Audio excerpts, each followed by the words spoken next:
Redison TV kwoli webale kubanga okyagoberera yonna gy'osinzira okubanga gy'otulabira kyokola kya mutawana nnyo gwe atambula naffe ebbanga lyonna. Nawe ate naba kubanga osubscribinga njagala okukutegeeza nti kkirira wansi awo wennyini woolaba ekigambo subscribe kikwateko nga bulijjo obeere nga ate tomisinga nsonga yonna. Kakati waliwo ebigambo Dr. Kizza Besigye byazzenga ayogera ku nsonga z'akalulu aka 2026 naye nga ye muntu y'omu ebigambo binazzenga abyogera byonna gy'abadde nga atambulira.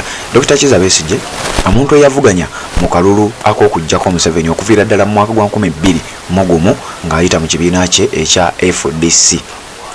Kizza Besigye ng'era y'omu yaliko mu nsiko n'abasajja aba NRA era y'omu ku bali abasookera ddala okubeera nga bagenda mu nsiko babeere nga bakyusa obuyinza nga bali mu nsiko, era musajja mukubi wa mmundu era nga yalinga akolanga omusawo ow'abalwanyi era experience gy'alina mu nsiko tegambwako. Dr. Kano Kizza Besigye Warren Kifeefe wabula olwaliro we twogerera wakati mu kubeera nga Robert Kyagulanyi Ssentamu ne bannabyafuzi abalala bonna abali ku ludda oluvuganya bagenda mu maaso n'okukola enteekateeka zaabwe ze tumanyi oba ze tutannaba kubeera nga tumanya. Dr. Kizza Besigye bw'abadde atambula ku zi campaigning tours oba countrywide tours newankubadde abasinga obungi mubadde temumanyi nti FDC ne Besigye n'ekibiina kye ekipya kye bateekateeka okukola babadde bakola kye bayita countrywide tour, era nga bakola mweno countrywide tour nga bakoleramu kye bayita consultation okwebuuza ku bantu tutandikewo ekibiina eky'ebyobufuzi ekipya oba tuddire ekibiina kya FDC ekyenajja nankumbi gye twava. Ekibiina kya FDC kibadde mu kalulu era nga kivuganya oba singa abatandiseewo ekibiina ekipya kiba kigenda kubanga kyetaba buterevu mu byobufuzi ebyokuvuganya. Wano nno bannayuganda bangi bwe babuuziza nti gwe ebbanga ly'omaze ery'emyaka 20+ ng'oli mu byobufuzi ebyokuvuganya obadde obikolamu ki ng'okimanya akalulu tekasobola kuggyako Museveni? Yabaffe emyaka egya 20 kyogamba nti obadde tokulanga ku kizuula nti akalulu tekasobola. Lwaki kati nga n'aka 2021 tewakeetabaamu? Bw'obanga tewakeetabaamu ng'omaze okizuula nti tekasobola kuggyako omusajja, lwaki wasigala busigazi waka awo twali tulowooleza nti bano abalala kabagende mu kalulu? Kizza Besigye engeri gy'alina experience mu nsiko kagende ye mu nsiko, oluvannyuma osanga bino we bigaana tusobola okukulumbayo ne tuba nga tukwegattako. Olunaku olwajjo Dr. Kizza Besigye alina omukutu ogumu kwe yabadde nga bamubuuza ku nsonga ez'enjawulo era kye kimu kye yasoosezza oba bwedda kyakulembeza nti nze sijja balimba, nze siina ssuubi mu kalulu era tetwandigenze mu kalulu wabula tusobola ogenda mu nsiko. Abaana bamubuuza ensiko gwalina experience yayo nga togendayo.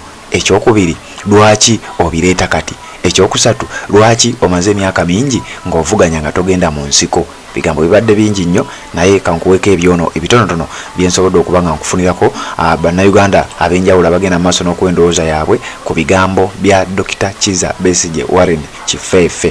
Gwangoberera ku mukutu ogwa Redison TV kyokola kya mutawana nnyo. Nawe atanaba kubanga osubscribinga nyongera okukujjukiza nti kikole tubeere nga ate tutambula ffenna. Musajja golooza ffenna tunaggwera mu nsiko mumulooza guno omulembe gwa kukwata mmundu mukikati essaawa zino munoonye engeri gye muddamu okubika bannayuganda akatambala ku maaso ekitakyasoboka kuba ffenna twazuukuka kati munoonya mwengeri munnayuganda mumazemu nti amaanyi aleme butadda mu kalulu kuba temulina kye mugenda kutugamba mbu tubalonde mutukoledde ki? Kati muli mukunoonya buli omu amusajja aggyeyo kaadi zonna zamanye zisobola okukuba omunnayuganda okuggwamu amaanyi okutuuka mu kalulu. Otandise okutunyumiza mbu akalulu tekaggyako Museveni.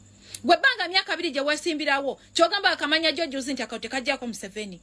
Mbusimaye musituke mukole obubondo mugende mu nsiko mulwane. Gwe nga tobukolanga. Wakamanya student munanga okukola obubondo okugenda mu nsiko kye kijjako Museveni.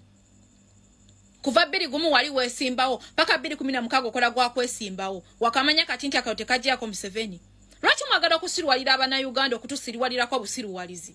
Mwakolanga kimu gwa kutuzanga mu Saka simwalinga mu Gogolo nga boddeno botubuzabuza nti gwe wajja kujjako Museveni. Gwe wajja kujjako Museveni mukazi waali yali Museveni gwawe ebife binene okukola mu UN. Kyogamba yali amwebaza kubanga gw'omuvuganya. Yali amwebaza kumuvuganya. Lwakusirika mu mutulabanga abatategeera nyongera okubajukiza kuno omulembe Mwagulanyi. Nga tonna gamba genda mu nsiko gwe wakakola obubondo bumeko genda mu nsiko.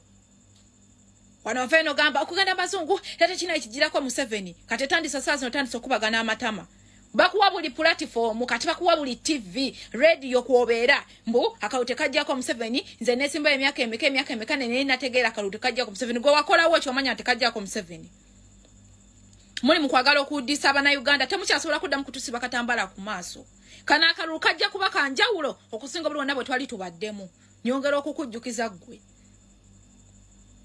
bwekya kyakulemesa ogenda mu nsiko emyaka 2 gye wamala ng'oli mukola gwa kuwudisa abana Uganda muli mu bulamu bw'abaana bwemuzannyiramu kati saa zino zembu oli mu kuwa advise mbu nedda ebyemirembe teri gavumenti ya mmundu evaako nga etavaako na mmundu gwe yali Kano omulamba yali amanyi Museveni simanya wali musawo we walemu okugenda mu nsiko kati saa zino wali mu kunyumiza abana Uganda ebanagenda bisajja bikulu kwebuza amagezi gwe sebo kifeefe kati saa zino bakutaddewo oyagala okudda olwana naye tetugenda temukyasobola mmwe kuziba muna Uganda katambala ku maaso nti ave mu kalulu mbutadda mu kalulu gwe ngani mwagala kufubako omusajja omwana omutakulembedde olutabaala kutte effumu gwe twakwasako effumu ne likulema twakwasako tukulembera olutabaala nodda mu kutuzanyiramu ne mudda mu saakasi kiriza wali wakutakulembedde atukulembedde mu lutabaalo kiriza omusindika batesobola kumusindika debbali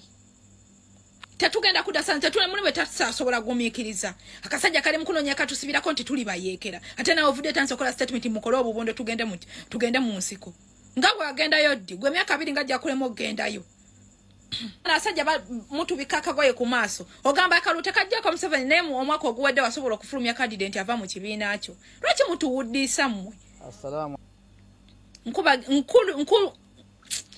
nkubiriza abana Uganda addala abavubuka bwoba oyina empapula funa ndaga muntu ofune ne kaadi tujja kulonda kati munonyemu naine engeri gye tatuukira mu kalulu munonya musaddakira abana Uganda okubatematema mutugende mu nsiko gwe nga tewagenda gwe Kano omulamba nga yakulemu okuyingiramu mbakulubiriza mwenna mufune endaga muntu mwabayina ebiboge abayina ebiwandiiko mufune kaadi mwanti bagamba mbu abavuzi ba boda mulimu bwe tugenda okusimbako abavuzi ba boda gasiya. Assalamu alaikum wa rahmatullahi wa barakatuh. Amanya n'eddoboozi Haji Abudu omusomi w'edduwa nkola ku nsonga ez'enjawulo emirimu nga gikutataganyeko ebyenfuna byo nga bidobonkanye ne oba oli bweru wa ggwanga emirimu gyakucankalanako jangu kusomere ku dduwa okuva nedda edduwa zaabaawo edduwa zisomibwa omuntu n'oterezebwa mu mbeera yonna ebadde ekusibyeko akanyaga nina ekyoto kye nsobola okukumira wadde oli bweru wa ggwanga nga toli kumpi wano n'ofuna omukisa ogwo nawe n'osomerwako ku dduwa nga nkuteddeko n'akabaani Allah ajja kukusaasira ajja kukwanukula kuba ku nnamba yange y'essimu 0752 44 71 56 ne ku WhatsApp kwendi mpereza obubaka sobolo kuyamba. Assalamu alaikum wa rahmatullahi wa barakatuh.